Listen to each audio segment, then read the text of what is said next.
Target is on the way. কিরে এখনো তো আইলো না? আইবো বস, একটু দেখবুনি।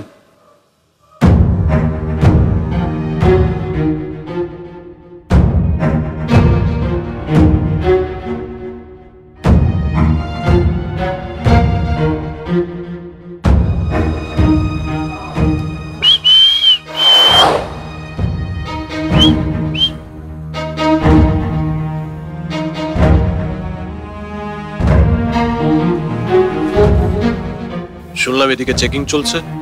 ঠিকই শুনছো। কই, আমি তো কিছু দেখলাম না। আর ওই যে নতুন ওসি আসছে না, তাই একটু ঘুরঘুর করে তারপর চলে গেল। বোধহয় অন্য কিছুর খোঁজ পেয়েছে।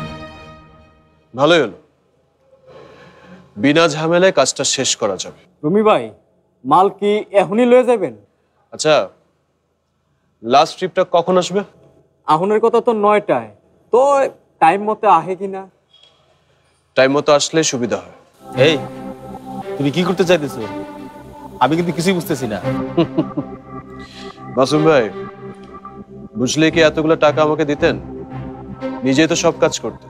এটা কিন্তু রুমি ভাই আপনি হাসা কথা কইছেন। শোনো রুমি, তুমি প্ল্যান যাই করে থাকো সেটা আমার ব্যাপার না। আমার জিনিস ঠিক সময় ঠিক জায়গায় পৌঁছলেই হলো। আর মনে রাখো, এই যে চালানটা, এটার কিন্তু অনেক দাম। কি বললেন আপনি? আমি সময় মতো চালান পৌঁছে দিনে এমনটা কোনোদিন হয়েছে? আপনি টেনশন করবেন না, এবারও কাজটা হয়ে যাবে। শুধু একবার টাইমলি লাস্ট ট্রিপটা কাজ দিন।